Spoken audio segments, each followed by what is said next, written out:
Hey guys, it's Tim Shermack, and welcome back to another episode of the Platform Marketing Show. I'm joined today by Keegan Curtis in Park Rapids, Minnesota, Skull Vikings. And Keegan, welcome to the show. Thanks, Tim. Happy to be here.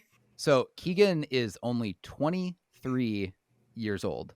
When she joined the platform marketing program, Keegan was 22 years old, has already added about $4 million to her sales volume. In the prior year before getting connected with platform, again, Keegan was like 21 years old, sold, I think you said it was like $1.2 million, Yeah. which is like, to be honest, that's impressive for being 21 years old that you convinced $1.2 million worth of buyers and sellers to work with you. Right.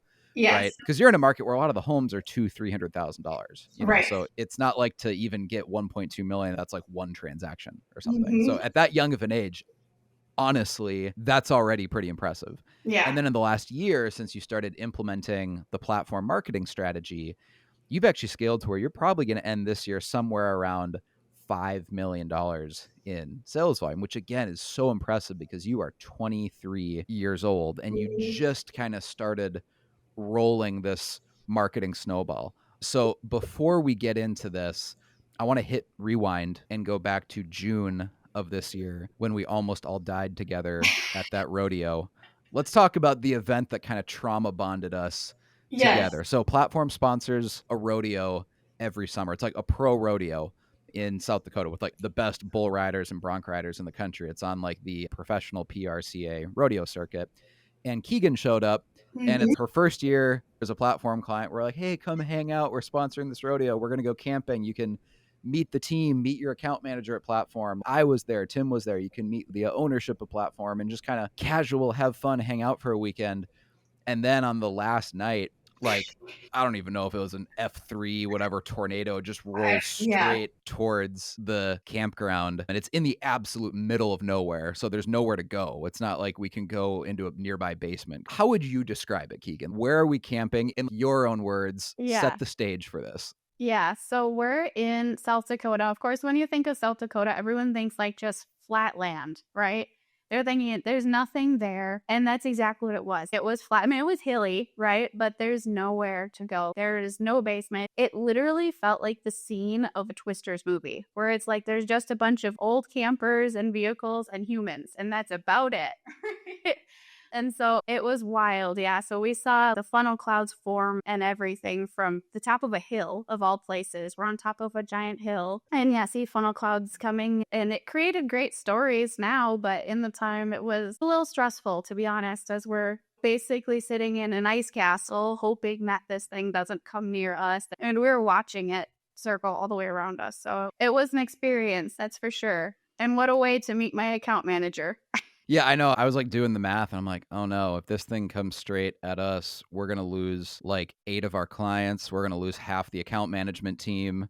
Platform's going to be a very, very different company if this tornado actually keeps coming straight at us. So it did turn away at the last second, but I mean, it was as close to a direct hit on our rodeo campsite as you could possibly be. So many people have video footage that just looks fake. Like when you look at the footage, it looks like, oh, that's got to be AI or Yeah, something. No, that tornado was huge and it was it right was there. right there. Yeah. And yeah, this campsite where we sponsor this rodeo every summer, the nearest town would be like Watertown, South Dakota, which is almost 45 minutes away. Yeah. That's the nearest place that would have hotels or anything like that. I mean, so we are truly in the middle of nowhere in South Dakota. So when I say that there's not buildings or basements to hide in, I mean, we're in a pasture where even the nearest gas station is a good 25-minute drive from Yep. where we are. We are truly in the middle of nowhere. So we all are camping, right? It's like a campground. It's not a campground. It's literally just a field that people drive their RVs into, Correct. right? So it's not a campground. We're all just like hiding in RVs because we're like, well, if we can fit 14 people in this RV, maybe it'll weight it down enough to where it doesn't lift up and float away. You know what I mean? Correct. And what was really funny is that said RV was on top of the largest hill,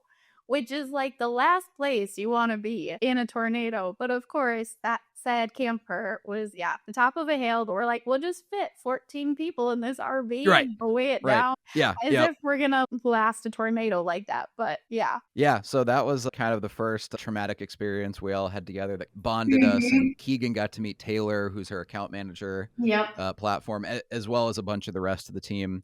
But not many clients get that experience where within their first year at platform, they get to hang out with the whole platform team and almost die together. And we'll have that memory forever of surviving the tornado. I didn't really know where I was going to fit that story into this podcast conversation. So I was like, let's just start with that. I love it. Trauma bonding to start.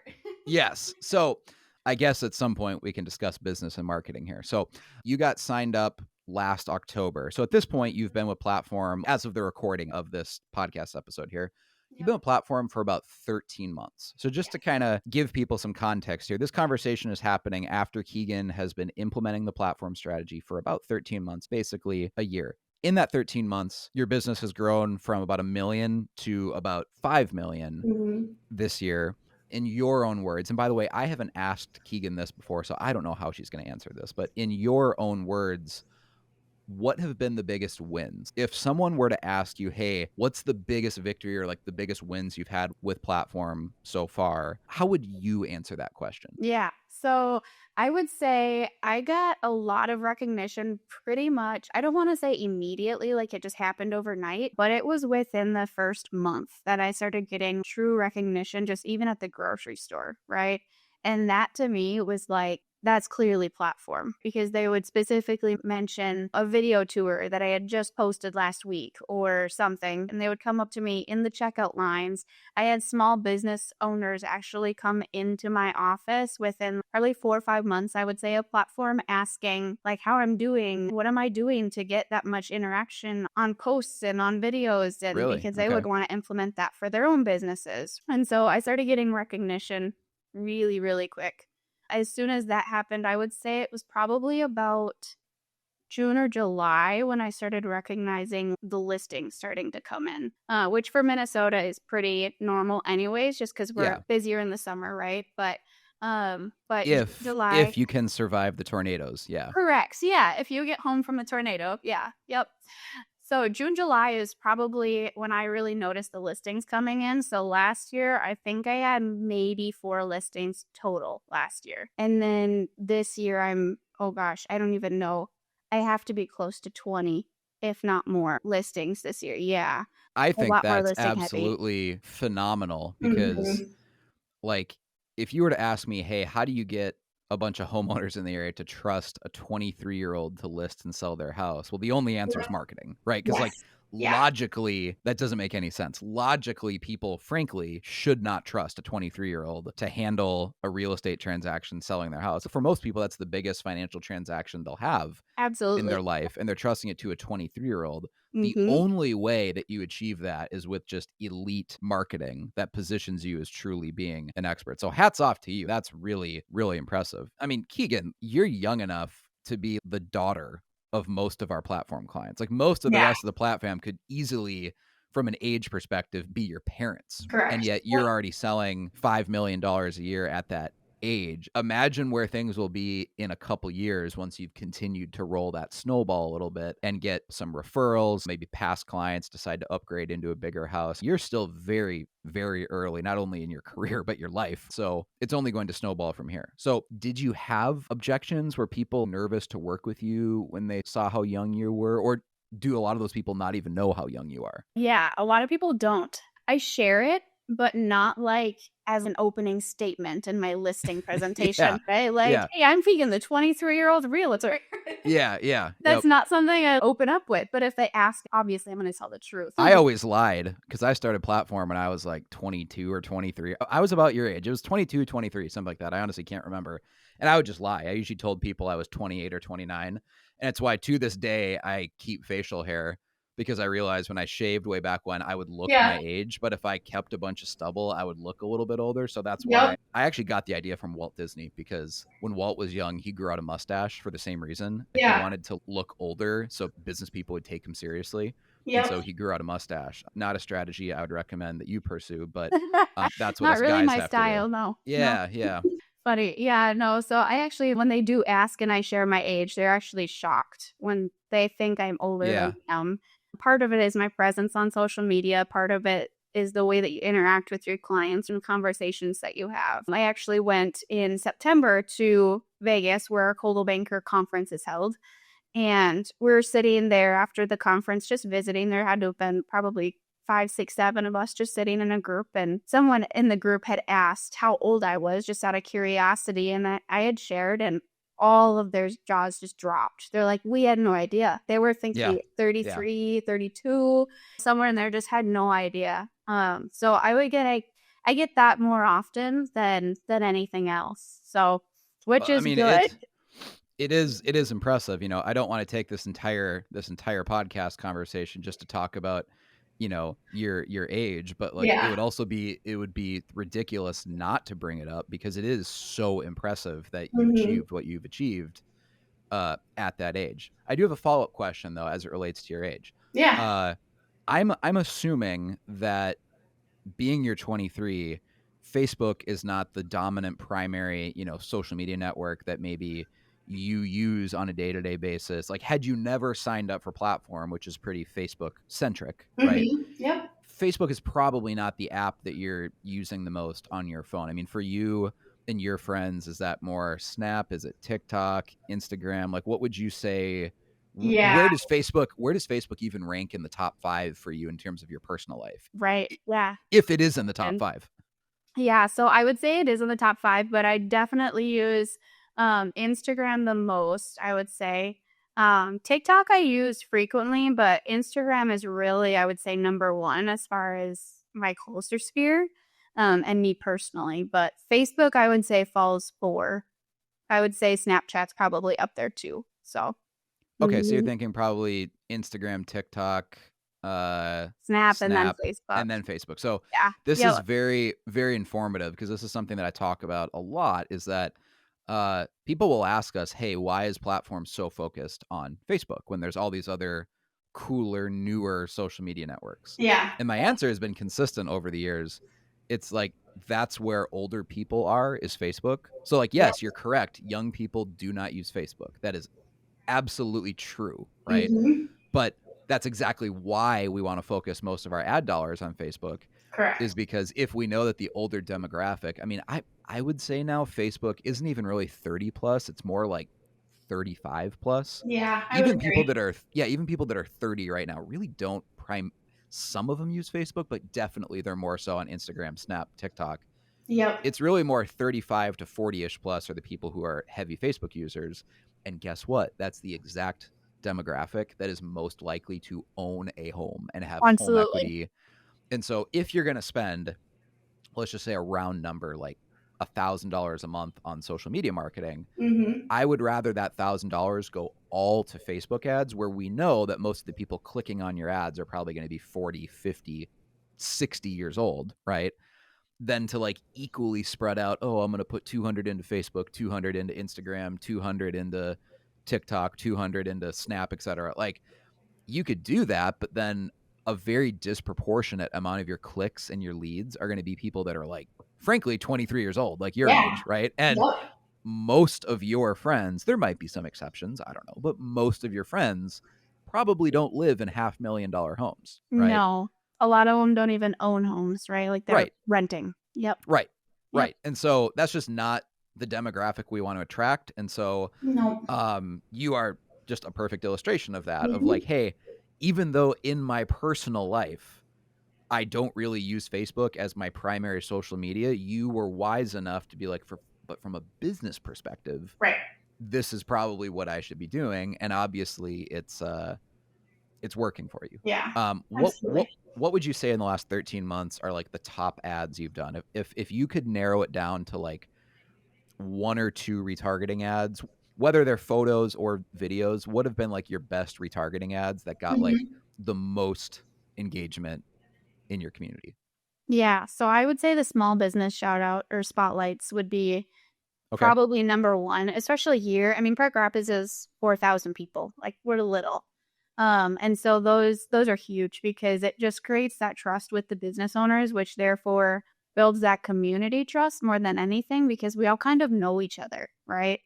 And so the more that we feel we're supporting each other, the more that you want to, right? And so Sure. those have been huge. And the more that that attracts even people that aren't business owners. I mean, I got a listing from someone who just, I did a shout out to one of our restaurants here on a couple of blocks down from my office, just shouting them out and saying that their their food is amazing. They're a new restaurant. Go check them out, right?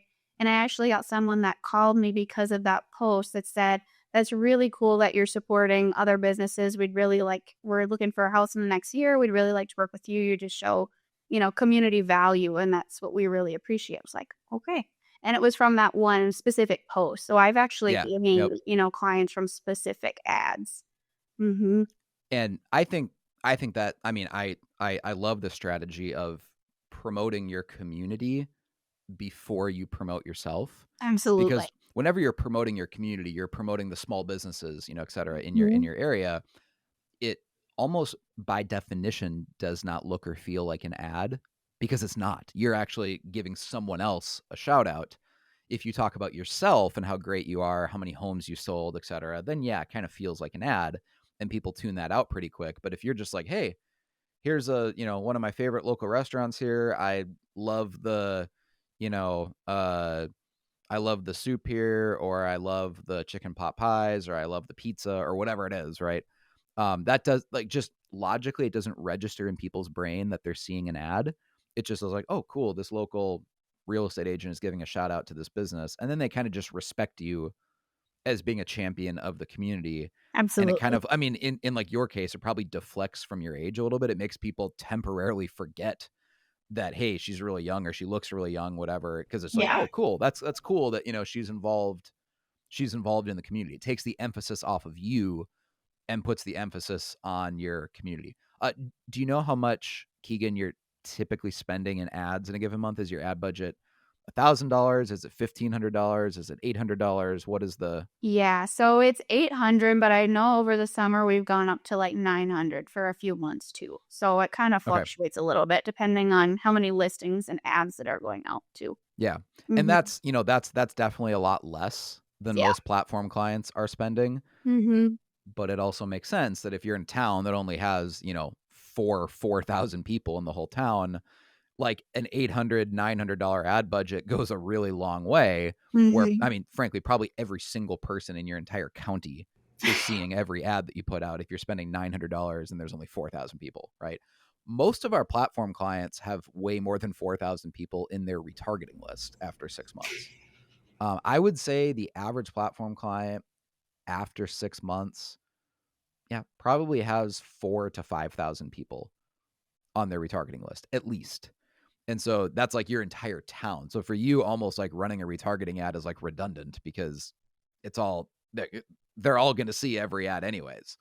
Um, what have been the lead gen ads that have worked for you? Like what a homes list ads seem to be getting the most clicks?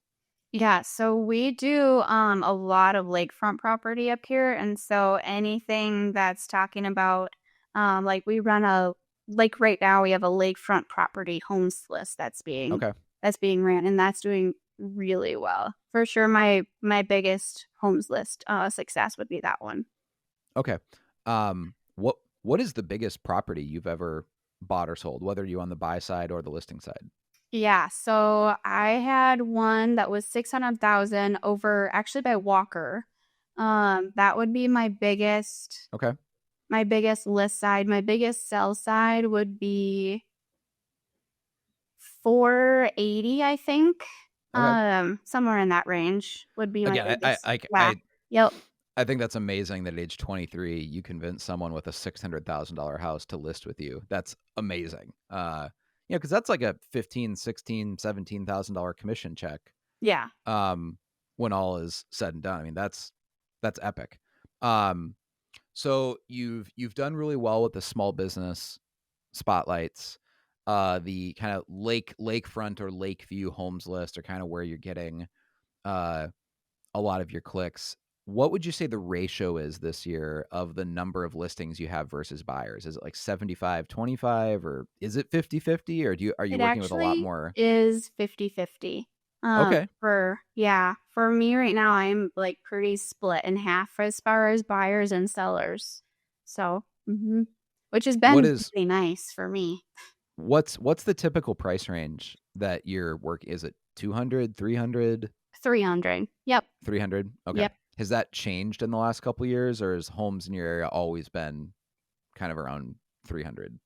I would say the average for the area is actually closer to 380, 375. Um, that's changed, yes, because COVID happened and it was up over 400 during Sure. COVID. So that's definitely jumped down below 400 now, but I'm closer, my personal average is closer to that 300 range. What does a home on a lake cost in your area? Like on average or like good lake, bad lake? Give me both answers, average, and then give me like a good lake. And what would be an example up there of like what's a good lake to be on and what would it cost? Yeah, so we have a handful of our primary lakes that can range anywhere from 700 to 1.2, sometimes 1.4, right, on rarity for list price. But then we do have lake homes that do a lot of our more, I would say, seasonal properties will be closer to that 250 up to 350 on the lower end lakes. I would say on average, so a lake home's going to be easily 500,000 if you want a decent lake that you can swim in and a decent year-round home. How old are most of your competitors? Like the realtors that are in your area that you're going up against? I mean, are they 50 years old? I mean, is there a huge age difference where it's like, hey, it's kind of like a good old boys club, or are there other younger agents like you in your There association? are like no younger agents. I think I'm the only agent in Park Rapids in their 20s. Um Wow. Everyone else is like mid 30s or older. Yeah, and I would imagine there's probably not even a lot of people in their mid 30s as much No. as it's No. older. Yeah. The majority of them are 50 plus, right? 45 maybe plus, but yeah, none in their 20s though. Have you seen any other agents in your area like seeing your success because you kind of came out of nowhere and now all of a sudden you're probably one of the top agents in the area, I would assume. Um, have any of them like tried to copy you or like start also running social media ads or have they said anything to you? Like, have they noticed that you came out of nowhere? Yeah, I've had other brokers reach out and notice that my marketing is really, really well and that they watch it all the time and are really impressed by it. I haven't had anyone like try to copy any of the like listing tours or anything like that, like try to create their own listing tours on their own. I have had a couple of people I noticed will kind of implement like similar ads as me, right? Like, and even people from different markets I've noticed that I know personally in different markets will try and write like a similar client success story, but what they don't recognize is that it's not going to perform as well without the retargeting audience, without the budget behind it to push it out. Like any of those ads that Yep. you do without that back end support isn't going to do much, anyways, right? And so they try, but it doesn't do too much. And I have noticed a couple of agents will like talk on their stories, right? Rather than making posts, they'll talk on their stories a little bit more on social media than they have before. And I know they'll ask me if I feel like talking on my story helps, right? And then I'll see them talking on their story, right? So I do see them trying to implement little things here and there, um, but not a lot. But there are a handful that will. How much do you think you'll sell next year? Is your goal like 10 million or what do you think is realistic for this next year? Yeah, I want to hit 6 next year for sure. Because right now I'm like just under 5, and my goal. So this is a fun fact. Last year I was at 1 million, and this year I made a goal for 3 because I felt like 3 was going to be Yeah.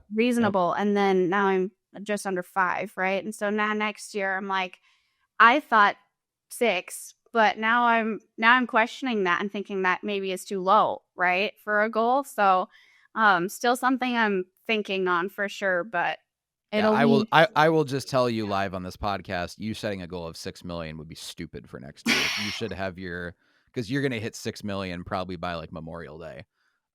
You should probably have your goal be 10, Yeah. like honestly. And that's an aggressive goal, but I think it's also very possible you could get to 10. And if you end up a little bit short, you're still going to be at 8 or 9, rather than if Mhm. you set a goal of 6 and you're kind of sandbagging it because like you're going to hit that Yeah. pretty Yep. easily. If you Mhm. I mean, if you continue investing in marketing and putting money into listing videos, um you're going to snowball because one thing that I think again, you haven't been in real estate long enough to like know this, but like you probably don't even have a lot of referrals or like past clients that are like, "Hey, you helped us buy this house 2 years ago. Now we're going to upgrade into our site." Like that hasn't even started happening for you yet. Nope. And most agents in any given year are going to have at least 2 or 3 million dollars just from that. Like Yeah. just from past clients and referrals and move up buyers that they worked with however many years ago. That hasn't even really kicked in yet for you. So assuming that starts happening and your like you continue to roll that marketing snowball even bigger and bigger, you're going to be at 10 million before you realize it. Again, which is so cool because I mean, Yeah. I consider myself, I don't know, somewhat reasonably successful as a business person. And I'm not young, but I'm also not old. I'm 34 years old and I've been, reasonably successful, I guess, but I was absolutely not making that amount of money when I was your age. So you are like way ahead of where I was at that age. So it's just cool thinking like how well you're going to do in your career when you're already doing that well at age 23. So we mentioned listing videos. How many views do most of your listing videos get? How much budget are you putting behind them? What does that look like? Yeah, the budget, that's a really good question. I want to say maybe 150 per video, 200. I'm not really sure. I'd have to ask Taylor because I kind of Okay. just trust her with the math. So I just let her do her thing. But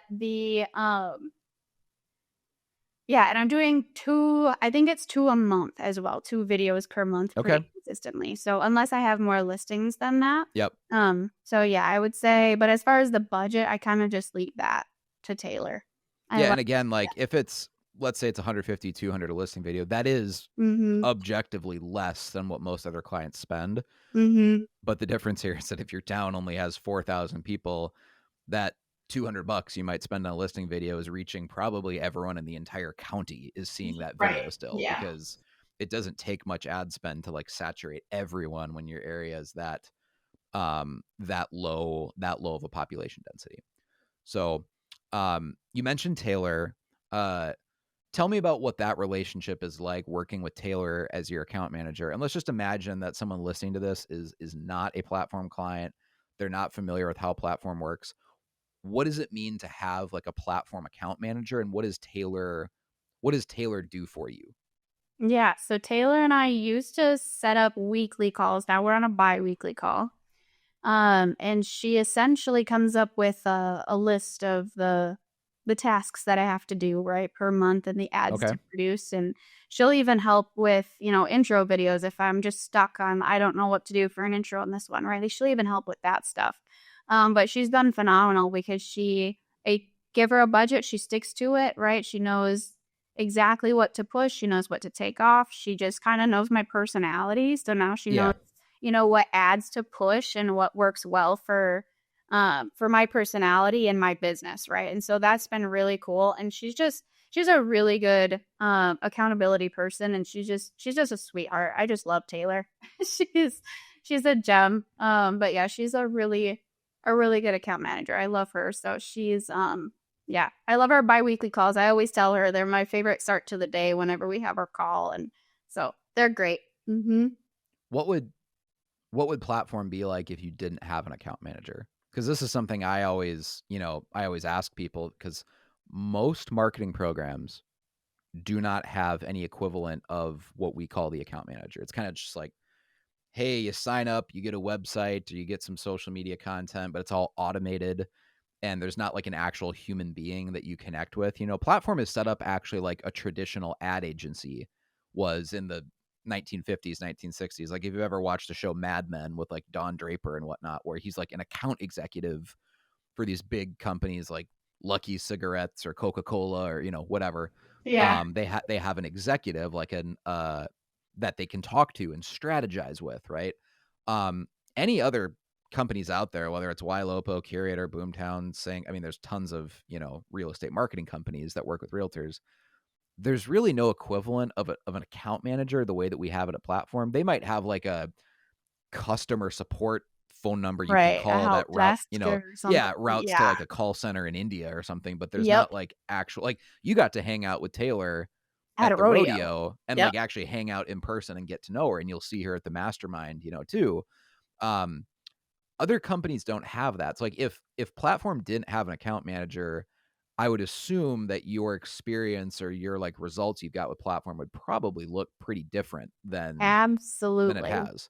Yep. I would say that's a lot of value too for platform is that account manager, right? Because they are what they are, right? They're literally managing your account, so you don't have to think twice about it, right? You come up with an idea of, a small business in town is reopening, and they help you with an idea to give some shout out to the community, right? Like they do a lot. They're incredible. And the accountability too, like I said, like Taylor holds me to get these things done and get them to me because this is what I need to make your account Yeah. successful, right? Like Yeah, like this is what if I you need didn't this. if Yeah. you didn't have that, I think a lot of people kind of would go through their day not really realizing that like, do you understand how easy it is when you get busy to just be like, "Oh, I don't have time to do that. Oh, I'm not going to do that." Like especially if it's Thanksgiving week or Christmas is coming up or 4th of July is coming up, whatever. Like you have some, or maybe you're taking a family vacation or a trip and it's like, oh, I'm just really busy this week. I'm not going to do it. It's like your account manager in that moment is the person reminding you, sometimes borderline harassing you, like, you've got to get me this picture. You've got to get me this video. Right. Yep. And that can be the difference in a given month of you putting out twice as much content as you otherwise would have. And then you multiply that over the course of the year. It's like, well, think how much additional content and more ads are going out to your community because you have the accountability of working with someone like Taylor, your account manager. I mean, like the word is right in the job title, account. They're keeping you accountable, right, to do what you need to do. Has Taylor ever talked you into an idea that you didn't want to do, or talked you out of something that maybe you wanted to do, and she's like, "Oh, I think this is a better idea." Like, do you have that level of kind of strategy conversations where Yeah, so she'll talk me into doing more of the like silly, like there's a mullet ad, right? And I was like, a mullet? Like I'm trying to, because for me, when I first started real estate, I was almost trying to be over professional to like compensate my age, right, right? right. And I thought that being over professional would do that. And so I did that, right? Like I wore the business slacks. I had the very prim, proper sit, cross your legs, like just over professional because I felt that's how I combated my age. Little did I know when I started being more authentic, people actually just attract to you because of who you are and not who you're trying to be, right? And so when she had told me about this mullet ad, I was like, but what if I'm not professional enough in a mullet? Like, how are people going to view me if I'm not professional? And she's like, because it's your personality, Keegan. Like, because it makes sense to you and who you are, right? And so she's helped me lean into just like be you, right? And so the mullet ad was, just basically saying, mullets are coming, maybe not coming back and don't follow me for fashion advice or whatever, but definitely trust me for real estate advice and get some real estate advice, right? Yep, And so yep. to give some context back there, but she does help me get out of my comfort zone there and just own my personality, my age, and not overthink the over professionalism, right? So, And that's mhm. that that's a really good example too of like, why does that ad work? Will it make me look less professional or whatever? It's like it works because it's an ad that doesn't look like an ad, right? Correct. When Yep. this photo pops up in someone's newsfeed, whether it's on Instagram or on Facebook, and it's a picture of Keegan wearing like, an obviously fake mullet. It was like a Yeah. mullet wig, right? Yep. Um, that grabs your attention. You're like, wait, what is this? Because it's not the typical thing you'd expect to see from a realtor or whatever. It just looks like a personal post, but it doesn't look like an ad, right? Right. Most people would be absolutely, you're right. They'd be too afraid to do something like that. They're like, this is risky. This is edgy. This is embarrassing. I don't want to do this. Like, well, that's why your business has grown so much and other agents, Yeah. aren't, is because you're willing to do fun things with your social media posts. Yeah. And they're authentic too. That's the other part too. It's not like a forced thing that she's making me do. Like it is who I am. And she's just like allowing me to let it just be okay to act who you are. Right. Have you Mhm. ever brought an idea to Taylor that like maybe wasn't a platform ad? You're like, hey, I have this idea, and then you and Taylor worked together to make kind of a custom ad just for you? I think we have. I'd have to look back. I'm sure we have. I can't think of one off the top of my head, but But I know that there has been one. And like now I'm getting my broker's license because I'll be hitting 3 years here in January. So I can get my broker's license here in Minnesota. So I know we'll be creating a custom ad for that, right? So we'll have one Okay. coming up definitely for that. Oh, we did do a hunting ad actually. Last year we did do a hunting ad right when I started platform.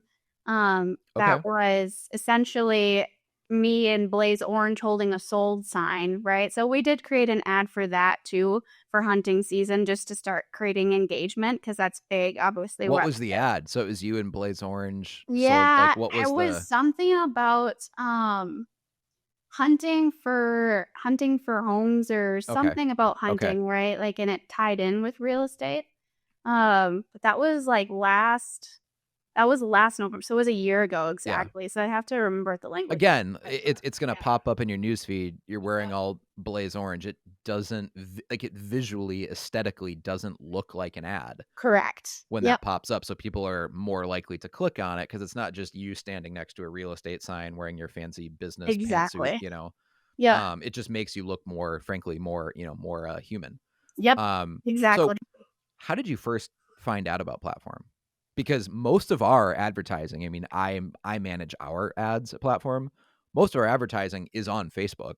We're not like actively trying to get people who are 21 years old to join platform, right? So I'm assuming you didn't see a Facebook ad for us. How did you even No. find out about platform? Yeah, so Parker Cermak up in Bemidji, so he's about an hour north of me. Okay. He actually joined, I believe it was about a year before I did, maybe a little more than a year. And he actually called me and said, "Hey, I started this marketing company a while back, and it's just producing great things. Like, I just can't speak higher about it. And I really think that you would do well with it," right? He's like, "You're always on social media anyways. This is your personality. I think you do well in the videos. I really think you should at least just give him a call, right? And talk about it." And I believe that was like the beginning of, yeah, that was the beginning of last year. And it took Okay. him pretty much the entire of the year to convince me just to jump on a call because I was so nervous Yeah. about it. It was like, "What do Yeah. you mean, Parker? This is expensive. This is crazy. I'm just a newbie. I've only been licensed for a year," right? And so there's always doubt, right? So it took the majority of the year just to convince myself to even jump on a call to talk about platform.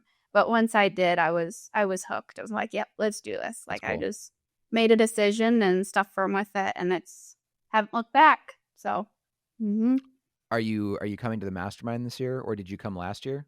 sadly, I can't. We have our family Christmas that weekend Oh, this year. bummer. I know it, so I'm bummed about it. But I'm really sad because I really wanted to check out that resort. It looked so pretty, and I'd never been, so I'm Oh, the bummed. But Naples Grand. Yeah. yeah, yep. So I'm bummed, but next year. But you got to hang out with us at the rodeo and almost die. So That's true. that's Yeah. also a lot of fun. Yes. And we'll probably be back next year and maybe we'll bring extra weights to weigh down our campers so we don't fly away. There we go. Perfect. Yep. So you knew Parker. Did you know Brandon Headland at all? I know he's up there. I don't think Yeah. he's as far north as you guys are, but Yep. Yeah, so he's over in the Brainerd area. yep. I didn't know Brandon until I joined Platform. Oh, Um, okay. Okay. and then I'm trying to remember if we got introduced through Parker or if it was, I think it was through Parker that I got introduced to Brandon. But I don't remember how the Did introduction you was. did you Yeah. know Benson Ringle at all? I know he's a loan officer up. I think he's in Walker, Yeah. Benson, because I know Yep. that they both know him as well too. Yeah. So, Yep. Yeah, because um, Walker is like between right in the middle of all three of us. So, okay, okay, mhm. small world then. Yes. And so you are now again. You're about 13 months into working a platform. What is maybe one of your biggest business or marketing goals for next year that maybe you didn't do this year that you want to do more of next year? Or is there a particular ad or something that like, hey, I didn't get around to this year. I didn't do this year, but I know that next year this is something that I want to do in my business. Yeah, I would say um I know I want to get better at calling leads, first of all, because Tim likes to tell us to call our leads, right? Better at that for sure. But as far as like an actual business goal, I would say I'd really, really, really like to get better at just producing higher end listings, I guess, now next year rather than that price point being 300, like actually drive that higher is a goal of mine. So I'm trying to focus on that as far as a goal is there at the end of this year. That's kind of what I'm planning right now is what do I do next year, right? To implement all of these plans and how do I get to these goals and everything. And that's one for sure that I'd like to implement. So we'll see.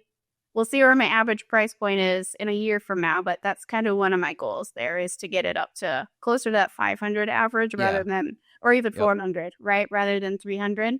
So that's a goal for sure that I'd like to hit.